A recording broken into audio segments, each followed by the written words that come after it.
Kalau saudara ditanya, apa sih kasih itu? Ada yang menjawab begini, oh kasih itu kalau waktu saya berbuat baik pada orang. Oke.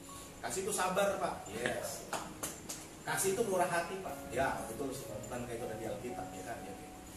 Intinya begini, kasih itu adalah apa yang kita lakukan. Kebaikan apa yang kita lakukan kepada orang, kepada sesuatu yang lain, kepada sesuatu yang di luar dirinya. Kebaikan yang dilakukan oleh orang tersebut kepada sesuatu yang di luar dirinya, itu kasih. Salah nggak? Nggak salah. Tetapi kalau saudara tarik lebih dalam lagi, kasih yang sebenarnya adalah bukan apa yang kita lakukan. Kalau ayat ini berkata, inilah kasih itu. Kita mungkin udah tahu kasih itu ketika saya berbuat baik, Pak, pada orang-orang. Oke, ya.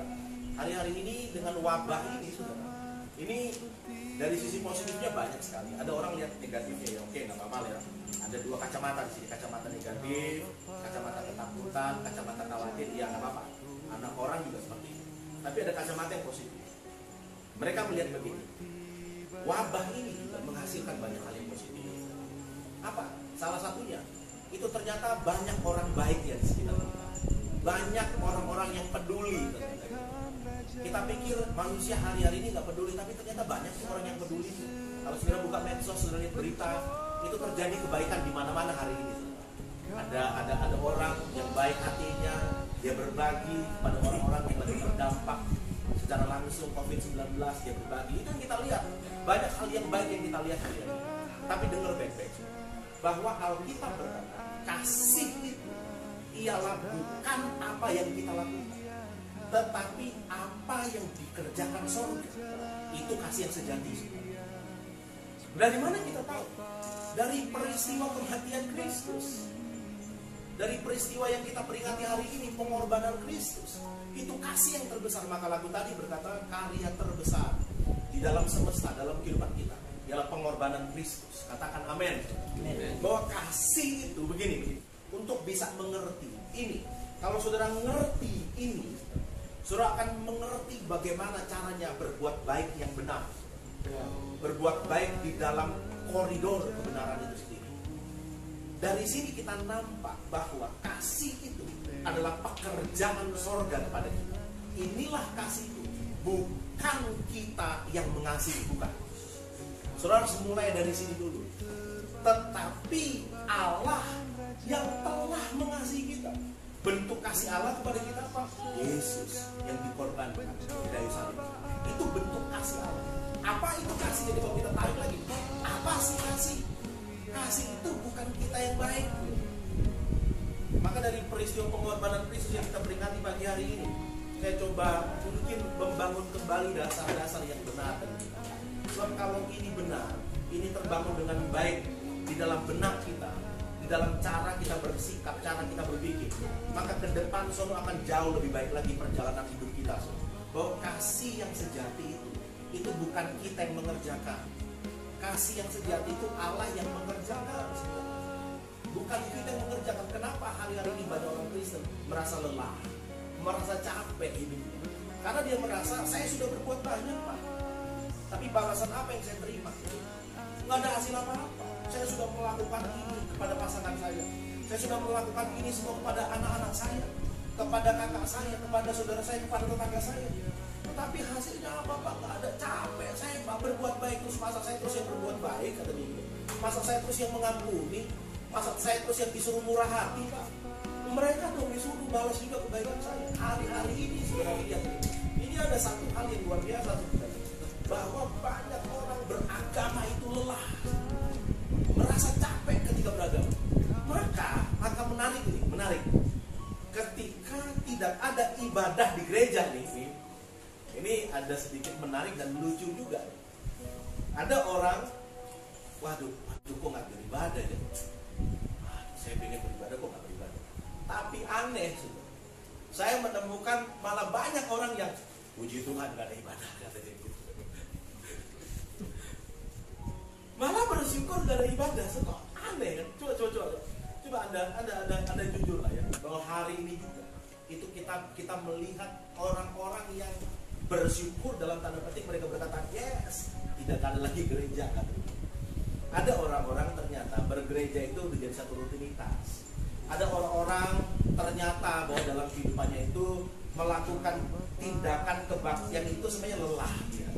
Tapi ya udahlah, karena gue Kristen, karena gue harus dilihat orang banyak, saya harus beribadah. Karena saya ada di negara Pancasila, yang mau nggak mau harus bergereja, nanti saya dicap komunis kalau tidak. Jadi saya ya bergereja.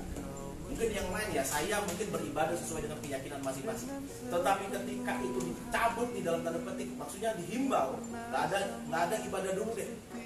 Ini jiwa ya, ini mulai jiwa berontak itu wah kayak menemukan jalannya kayak gitu. Menemukan jalannya, yes, nggak ada lagi ibadah, nggak ada lagi persembahan. Bahkan ada yang lain ngomong lebih kasar lagi, nggak ada lagi berpuluhan. Senang mereka, saudara. Kenapa sih? Capek sih. Ingat, ketika kita melakukan tindakan kebaikan, kan bukan kita yang mengasihi Allah. Nah hari-hari ini banyak orang berkata, gue mengasihi Allah gitu. Tapi kalau saudara nggak ngerti kebenaran, ketika Anda mengasihi Allah itu, lalu Anda pakai untuk berkata ini kasih, capek.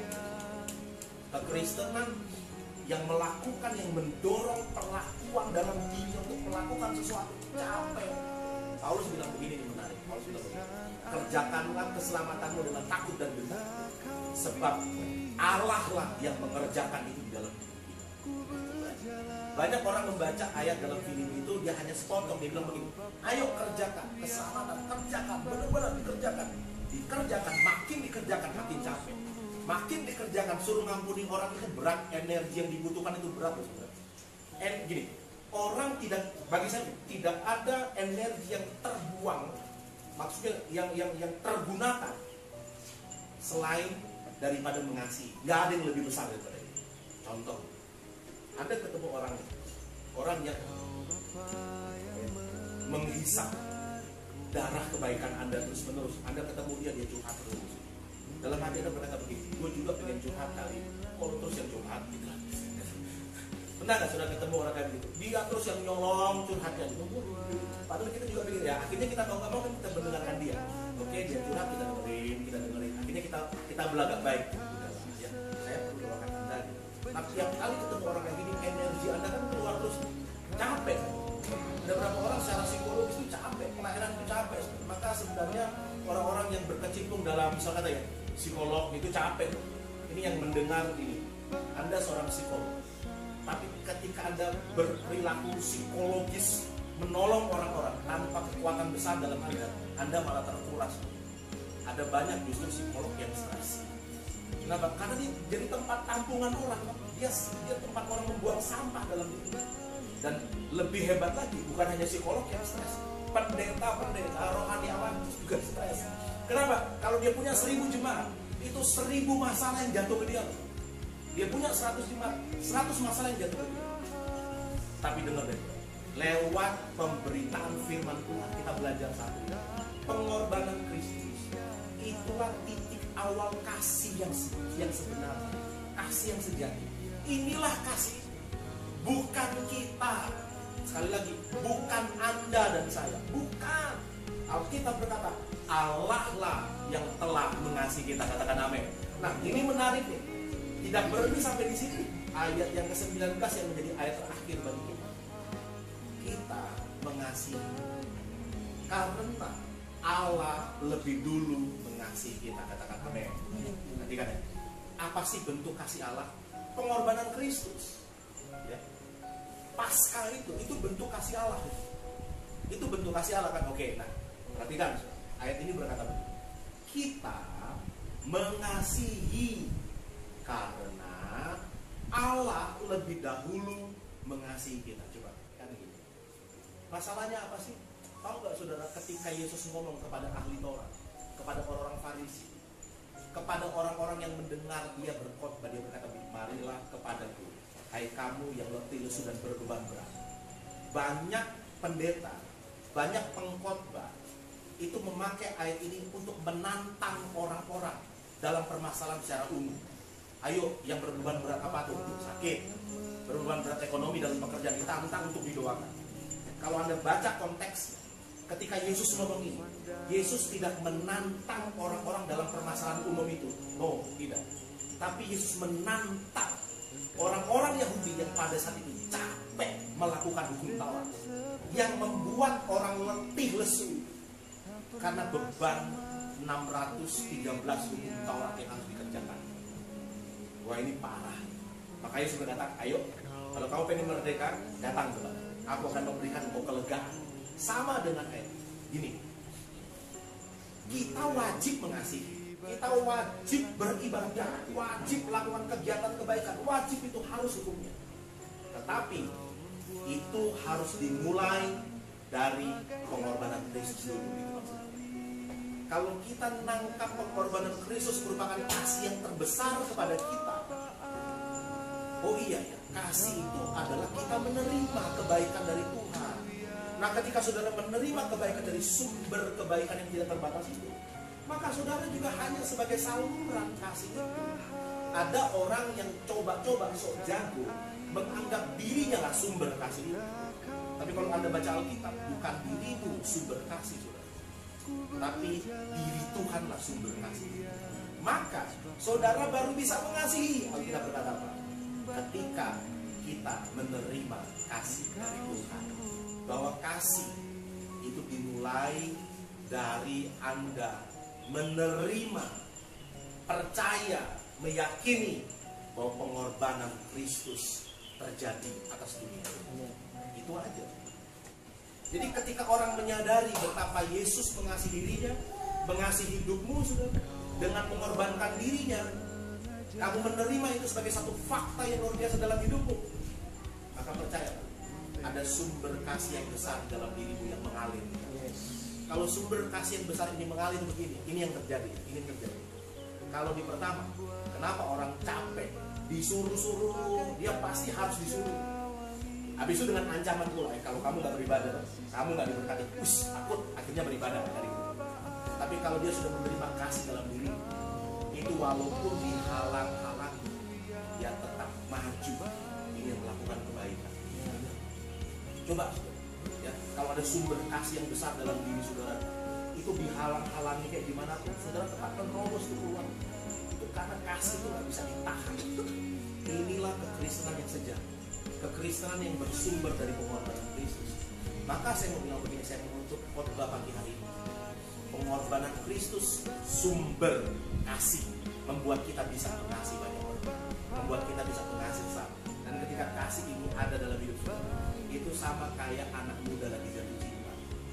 Kekuatan apa yang bisa mendorong seseorang melakukan sesuatu yang di luar logika dan di luar nalar? Apa itu? Cinta. Cintalah yang mendorong dia untuk melakukan sesuatu. Ketika ditanya, capek nggak kamu mencinta? Ada nggak saudara? Siapapun yang mendengar kebenaran ini, ada nggak ketika Anda jatuh cinta? Itu ditanya, capek nggak kamu mencintai? Nah, kalau perlu lebih lagi, mau lagi, ya kan seperti itu. Itu cinta itu seperti itu. Cinta itu yang besar, yang didorong, yang mendorong dirinya. Itu harus menemukan tempat. Harus menemukan tempat. Kalau enggak, dia akan mencari terus itu, mencari terus untuk dia bisa mencintai. Kenapa? Karena ada cinta dalam diri. Begitupun kita. Ketika Anda percaya, Anda benar-benar disadarkan kembali bahwa kasih itu bukan Anda yang melakukan. Anda penerima. Anda hanya penyalur. Anda bukan sumber kasih itu. Sumber kasih itu dari pengorbanan Kristus.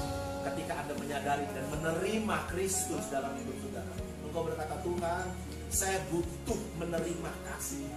Saya butuh menerima Engkau, bukan hanya mujizat Tuhan, tapi kasih Tuhan yang besar. Banyak orang berdoa ingin alami mujizat. Banyak orang berdoa ingin alami kesembuhan fisik. Tapi sedikit orang berdoa supaya hatinya dilingkupi kasih dari Tuhan. Maka hari ini saya mengajak kita,